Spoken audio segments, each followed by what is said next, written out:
shadow of the Black Manor. Rain poured in torrents, the kind of rain that makes you question if daylight even exists behind the thick gray veil above. I sat at my cluttered desk, swirling a glass of cheap bourbon, watching droplets streak the fogged-up window of my office. The dull neon glow from the diner across the street barely cut through the murk. Some people would call that cozy.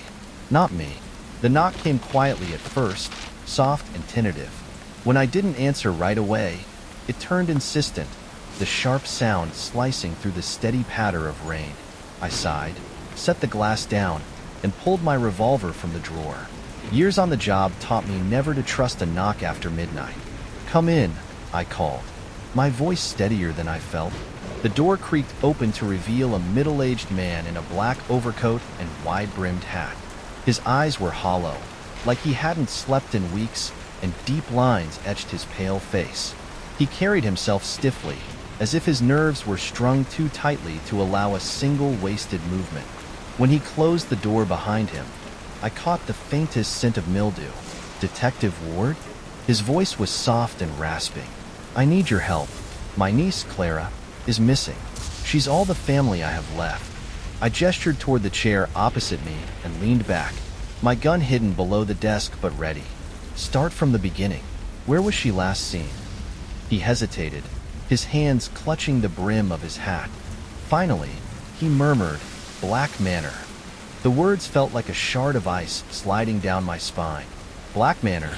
Every two-bit tabloid in the county had run stories on that place. Gothic monstrosity, reeking of decay and neglect, perched at the edge of the old forest. Some folks called it cursed. Others whispered it was alive, feeding on the unfortunate souls who wandered too close. I'd always thought it was just stories meant to scare kids, but hearing the name spoken out loud made my stomach churn. "I'll take the case," I said, barely masking my reluctance. "But it'll cost you. Dangerous work, dangerous places, don't come cheap." "Money is not an issue," the man said, his voice tinged with desperation. He placed a leather envelope on the desk. I didn't have to open it to know it contained more money than most people made in a year. "Find her, please." The road to Black Manor was treacherous, twisting like a serpent through the fog-shrouded forest. The mud splattered my coat as I made my way up the uneven gravel path leading to the gates. The wrought iron bars were rusted but held firm when I pushed against them. It took a good kick to dislodge the lock, the metallic clang echoing in the quiet. The manor loomed ahead, more sinister than I'd expected. Ivy snaked up its crumbling facade, the windows like empty sockets in a skull. Lightning illuminated the towering spires briefly before plunging the scene back into darkness. I took my first steps toward the door and noticed the scarf. It hung tattered from the gate, fluttering in the wind. Deep crimson streaks stained its silken fabric, though whether it was blood or rust from the old iron, I couldn't say. It was Clara's scarf.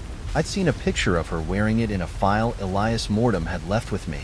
Inside, the air was thick and musty, heavy with the weight of decades of neglect. My flashlight beam danced across the grand foyer, illuminating dust motes hanging in the stale air. A tattered rug stretched across the marble floor, leading to an ornate staircase. Above it hung a chandelier that swayed slightly, though there was no breeze. Something felt off immediately. It wasn't just the eerie silence. No, it was the way the shadows seemed alive, shifting in unnatural patterns at the edge of my vision. My every step echoed too loudly, as though the house had swallowed all other sounds. It didn't feel empty. It felt waiting. I had a plan. Start at the ground floor and work my way up. But before I could even begin, I felt it, a faint, icy breath on the back of my neck. Spinning around, I raised my flashlight, but there was nothing behind me except my own shadow stretching long against the wall. The dining room was in better shape than the rest of the manor, though that didn't say much. The long oak table was covered in a thin layer of dust, save for a single, clean patch at the center. Something had been resting there recently. My gut told me it wasn't a book club meeting. As I examined the room, my eyes were drawn to a series of portraits lining the walls. Each depicted a member of the Mortem family, their expressions unnervingly grim. At the far end of the room hung the most recent portrait, a man I recognized as Elias, though he looked younger and somehow different. His eyes, even in paint, seemed to follow me. On the table, I found the first clue. An old ledger filled with entries detailing property transactions and financial records. But scrawled hastily in the margins of the final pages was a name, Clara, followed by a series of cryptic symbols. Beneath them, in shaky handwriting, were the words, "The morning voice speaks tonight." Whatever had happened to Clara, she wasn't the first. The realization hit me like a gut punch. These notes didn't just scream occult. They whispered something much worse, a pattern. The creak of footsteps interrupted my thoughts. They were deliberate and slow, echoing from the hallway. I pulled my revolver and flicked off the flashlight, letting the ambient gloom swallow me. Whatever was out there wasn't human, or if it was, it wasn't friendly. You don't survive long in my line of work by ignoring your instincts, and mine were screaming at me to leave. Still, there was a job to do, and I don't quit halfway. The footsteps had receded, but they'd come from a hallway that wasn't on the schematics I'd found in the city archives. Black Manor was hiding something. The entrance to the lower levels was behind a false wall in the library, hidden among books that crumbled to dust at the slightest touch. A small door, barely 4 feet tall, led to a stone staircase winding deep beneath the manor. The smell of damp earth and rot grew stronger with each step I descended, flashlight beam flickering against the rough walls. At the bottom, the air grew thick and cloying. The space opened into what could only be described as a crypt. Rows of stone slabs lay empty, save for the occasional tattered cloth or rusted chain. Symbols, the same as in the ledger, were etched into the walls, glowing faintly in the dim light. Whatever this place was, it wasn't meant for the living. A sound broke the silence, a low, mournful moan that seemed to come from everywhere at once. My flashlight caught movement in the corner of the room, a figure half hidden in shadow. My grip tightened on my revolver as I called out, "Clara?" The figure didn't respond. Instead, it turned toward me, and in that instant, my blood ran cold. It was Clara, but her eyes were wrong. Dark, empty voids that seemed to suck in the light. Her mouth opened, and a voice that wasn't hers whispered, "You shouldn't have come." My mind screamed at me to run, but years of training forced my body to hold still, revolver steady in trembling hands. The figure stood motionless, Clara's form betraying the horrifying truth that something unnatural had taken her. Her face twisted unnaturally, lips pulling back into a grin too wide, revealing teeth sharper than I remembered humans having. "Who are you?" I demanded, though my voice quivered as much as the question was useful. "You shouldn't have come," it repeated, in a voice that was both Clara's and something far more guttural, as if spoken by layered voices, some too deep to register. My instincts clicked in. Dialogue wasn't saving anyone, and the shadows around me felt like they might reach out if I faltered too long. I fired a shot. The roar of my revolver cut through the cold air, reverberating in the crypt. The bullet struck her square in the chest, or what used to be her chest, but all it seemed to do was stagger her back a step. A guttural shriek erupted from her mouth, one loud enough to make me press my hands to my ears. That was enough to shake me into motion. The moment I moved, she, or it, lurched forward, faster than any person could, barely able to keep ahead. I darted toward the crypt's exit, nearly tripping over the uneven stones.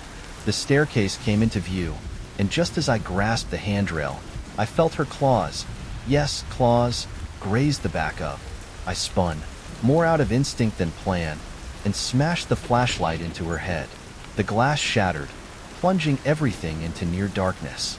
Only the faint glow of those ominous symbols provided light, casting Clara's tweeds.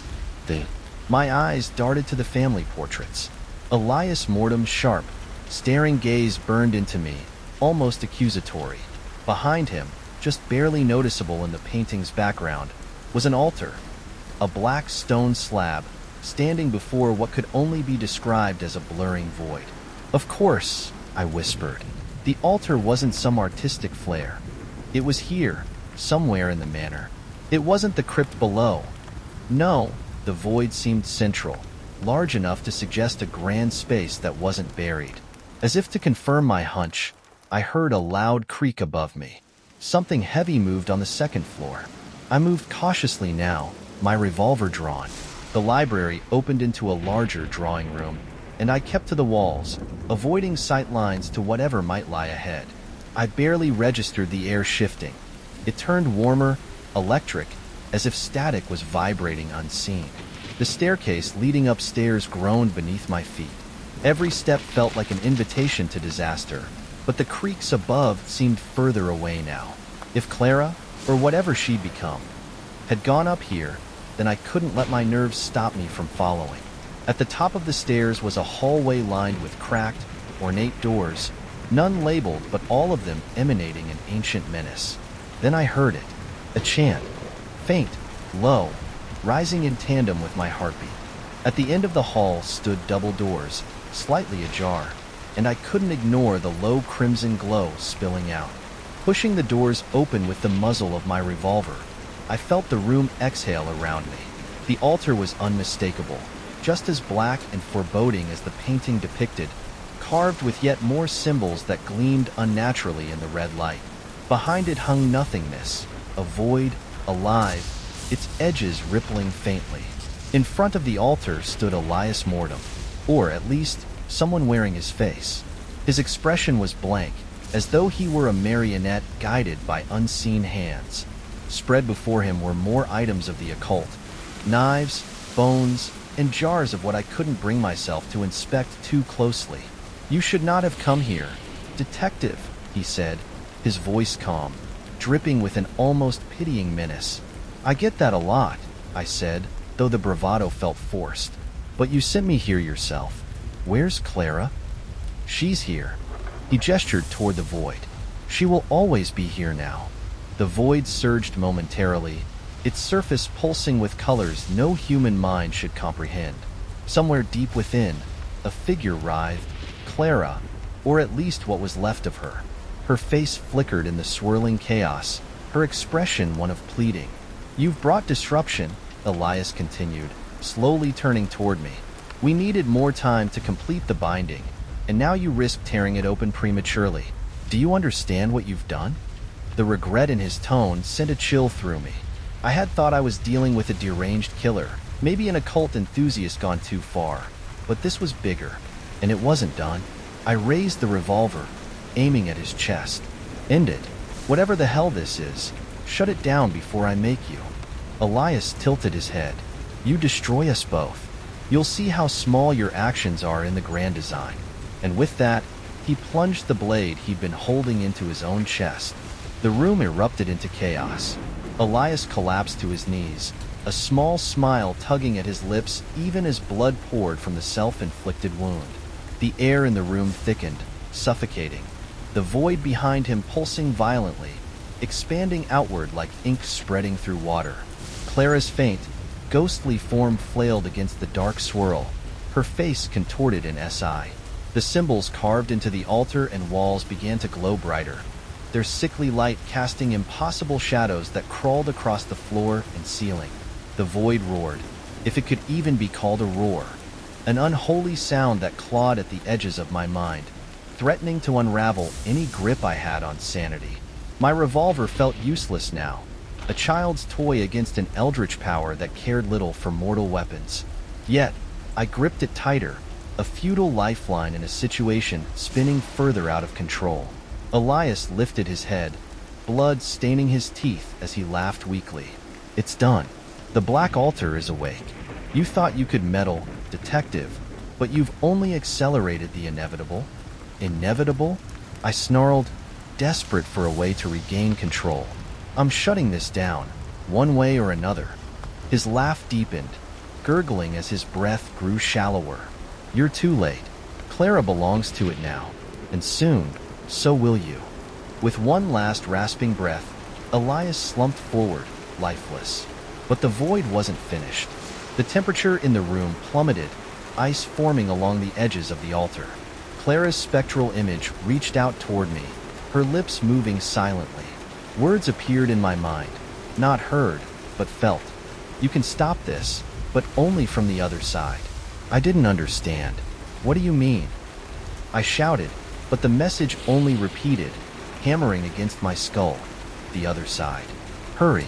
A groaning sound rose from the void, like 1,000 tortured voices crying out in unison. The walls began to buckle, the ceiling cracking and crumbling. I didn't have time to think. Clara had made her choice, and it seemed mine was made for me. Without another word, I sprinted toward the altar and leapt into the swirling blackness. The sensation was unlike anything I'd ever experienced. The laws of reality no longer applied. I tumbled through a kaleidoscope of colors and shapes, grotesque and alien, all the while hearing whispers in a language I couldn't begin to comprehend. The void was alive, sentient, and hungry. When I came to, I was standing or floating in a vast, endless landscape of pure chaos. Fragments of worlds drifted by. A piece of Clara's scarf fluttered through the air, dissolving into nothingness.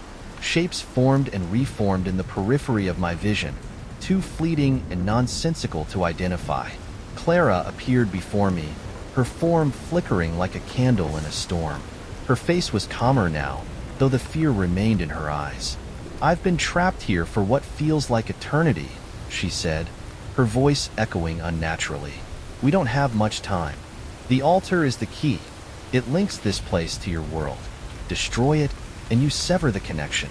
But if you don't—" She didn't finish, her gaze shifting to the shadows closing in around us. "How do I destroy it?" I demanded. She reached out, placing her translucent hand on mine. When she touched me, my revolver grew heavy, cold, glowing faintly with the same symbols etched across the altar. "The altar's strength lies in its anchor. You'll find it at its heart. Go now." The shadows surged, a writhing, screeching mass of pure malice. I raised the revolver, firing a desperate shot, and sprinted into the churning chaos. The journey through the void felt endless. Time warped, twisting into itself as I trudged forward, guided only by a faint, pulsing light. At the center of it all stood the anchor, a monolithic pillar of black stone, carved with the same glowing symbols but far more intricate and alive. It pulsed with energy, each thrum shaking the ground beneath me. As I raised the revolver, the shadows returned, their screeching voices tearing through my resolve. But this time, Clara was beside me, her ethereal form glowing brighter. "They're trying to stop you," she said, her voice steady. "You have to finish it." I took aim, but the ground quaked violently, throwing me off balance. The shadows swirled faster, coalescing into a towering figure, its many eyes burning with malevolence. Before I could react, Clara stepped between us, her glow intensifying. The shadow figure screeched, lashing out at her, but she held it back, her form flickering dangerously. "Now!" she screamed. I steadied my aim and fired. The first shot cracked the surface of the anchor, sending waves of energy rippling through the void. The second shot widened the crack. With the third, the entire structure collapsed, its energy imploding in on itself. The void shuddered, collapsing like a dying star. Clara turned to me one last time, her face serene despite the chaos. "Thank you," she whispered. Then she faded, dissolving into the light. I awoke on the floor of Black Manor's altar room, my revolver heavy in my hand. The void was gone, the symbols extinguished. The room was cold and silent, the oppressive weight lifted. Clara's body lay lifeless before the altar, at peace now. Elias was gone, his body turned to ash. As I staggered out of the manor, the first rays of dawn broke through the horizon. The oppressive presence that once clung to the grounds was gone. Black Manor was finally, truly silent.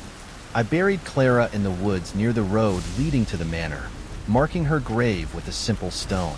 Whatever happened beyond that threshold had given her peace.